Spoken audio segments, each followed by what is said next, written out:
Setelah melihat ini, Putri Wenxing buru-buru melangkah maju dan meraih lengan baju Ke Tiangshuan. Kakek, kayu itu hanya untuk Xiao Bai. Kita semua berpikir bahwa Tian Wudi terlalu banyak untuk dikalahkan. Sebelum dia menyadarinya, Putri Wenxing sudah mampu melindungi kayunya sendiri. Dia tidak bodoh. Dia tahu bahwa jika masalah ini semua dihitung pada kayu, kakek kedua tidak dapat menyalahkan leluhur bayi darah, dan kayu tidak akan mampu menjelaskannya kepada klan. Hanya dengan reputasi seperti Tuan Bai, kakek bisa mencekik nafas ini. Menahan. Saya masih berpikir Anda berutang paling banyak. Ke Tiangshuan terus menegur. Dia bukan kemudi oleh angin. Tetapi dia tahu betul bahwa masalah ini harus benar-benar dipertimbangkan. Lagi pula, mereka tidak punya alasan untuk mendapatkan bantuan dari Putra Baize yang sangat berbakat. Dan jika mereka ingin Putra Baize tinggal di Wentian Pass, mereka harus menyambut teman-teman Putra Baize. Kalau tidak, klan Kaisar Kenya yang telah memanfaatkannya dengan sia-sia, tetapi kenyataannya adalah hal seperti itu. Dan Tiangshuan Ke juga memahaminya. Tetapi lubang ini terlalu besar. Ke Tiangshuan tetap di tempat untuk waktu yang lama, hanya untuk melihat wajah Bai Guanxing. Menahan senyum. Leluhur tua. Saya pikir dengan sangat jelas. Teman Tuan Bai adalah teman dari klan yang lebih rendah. Ayo. Bebaskan istana Daoku. Tolong leluhur tidak menyukainya. Leluhur bayi darah menghela nafas di matanya. Dan terlalu malas untuk berbicara omong kosong. Dan kata-katanya kuno. Jangan khawatir. Ini adalah akun saya dengan Invincible. Ini tidak dihitung sebagai melibatkan Anda. Dia benar-benar memukulnya, dan aku yang pertama naik. Pada saat ini, Ke Tiangshuan bahkan tidak memiliki pemikiran untuk tersenyum, dan hanya bisa melambaikan tangannya tanpa daya untuk membiarkan junior Ke Wenwan menghiburnya. Putri Wenqing juga menjadi berperilaku baik. Dia berkumpul di sekitar Ke Tiangshuan dan meremas bahunya dan berkata dengan senyum manis. Kakek kedua, Anda tahu sifat tak terkalahkan, dan Anda harus tahu leluhur bayi berdarah. Seberapa kuat leluhur? Jika dia bisa membantu kita melawan Istana Surgawi, bisakah Kaisar Yuan Tian menjadi lawan leluhur? Ke Tiangshuan terengah-engah dan mengangguk. Dia masih tidak ragu tentang ini. Tak terkalahkan itu menakutkan. Tetapi itu tidak berarti bahwa leluhur bayi darah adalah orang yang lemah. Sebaliknya, karena keluarga yang tak terkalahkan, leluhur bayi darah dapat digambarkan sebagai raksasa. Terutama dalam hal pembunuhan. Tubuh roh jahat darah dari leluhur bayi darah lahir untuk pembunuhan haus darah. Selama ada keabadian darah, tubuh roh jahat darah hampir abadi. Kekuatan sucinya tidak pernah gagal. Dan kekuatan tempurnya tidak berkurang. Ini juga membuat leluhur bayi darah membantai para prajurit dan jenderal surgawi. Yang tak tertandingi oleh pembangkit tenaga listrik kerajaan kaisar lainnya. Meskipun Ke Tiangshuan juga dapat membunuh prajurit surgawi. Bahkan jika prajurit surgawi adalah semut baginya dan leluhur bayi darah. Satu orang dapat menginjak-injak jutaan semut sampai mati dalam satu napas. Dan saya khawatir dia akan kelelahan sampai mati. Akan dipeluk semut dan digigit di sekujur tubuh.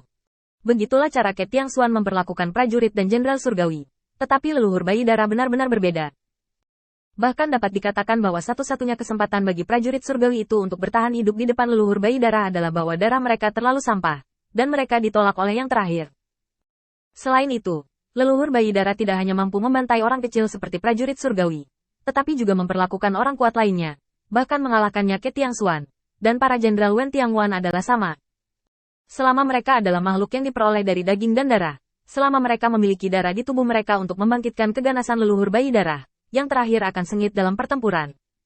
Terlebih lagi, nenek moyang bayi darah tidak hanya haus darah, tetapi juga memiliki banyak darah dan darah. Ditambah dengan kekuatan aslinya, ada prestise di antara yang kuat di ranah kaisar. Dapat dikatakan bahwa tubuh roh jahat darah, yang digunakan di ranah kaisar, jelas merupakan pembunuh paling ganas.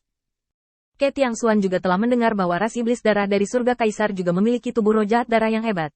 Setelah membunuh Tianhe sepanjang jalan, lautan darah tidak terbatas. Tianhe adalah sungai darah, dan tingkat kekejamannya tidak kurang daripada kaisar iblis penjara surgawi.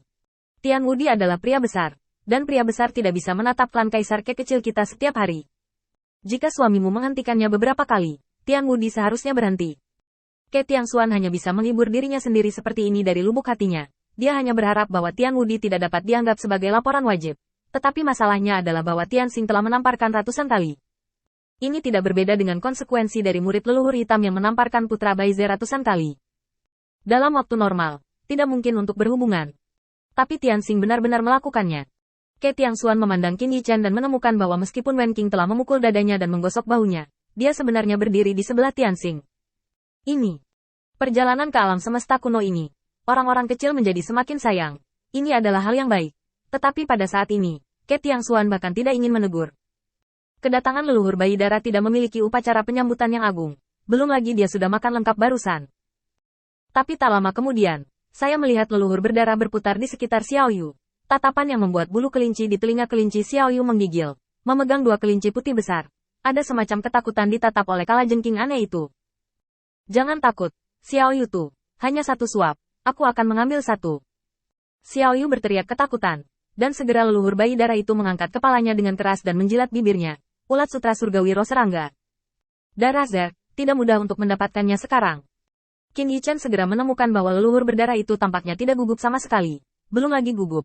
Bahkan baru saja dia takut naik ke langit. Tetapi pada saat ini, dia seperti serigala memasuki kandang domba. Kalian benar-benar memiliki banyak harta di Tiangwan. Leluhur berdarah itu penuh dengan mata.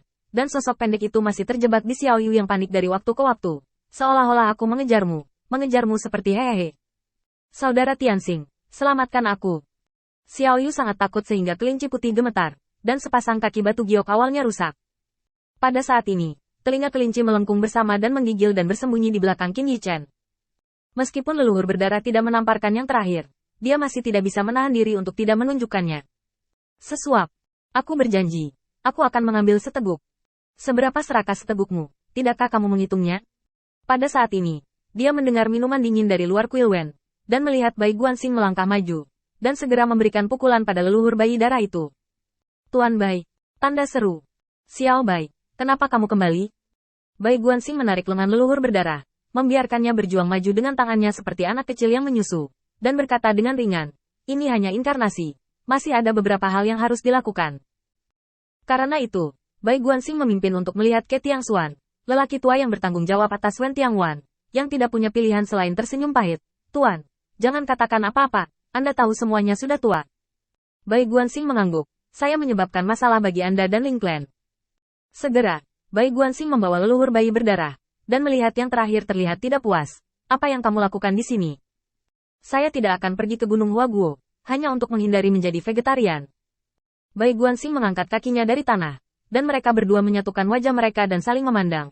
Saya khawatir saya tidak akan kembali. Anda telah mengubah Wen Tian menjadi sebuah restoran. Di depan Bai Guanxing, leluhur berdarah itu tidak berani lancang, tetapi masih mengangkat jari, tertawa seperti anak kecil meminta permen. Satu gigitan, benar-benar satu gigitan. Kalau tidak saya tidak bisa tidur setiap hari.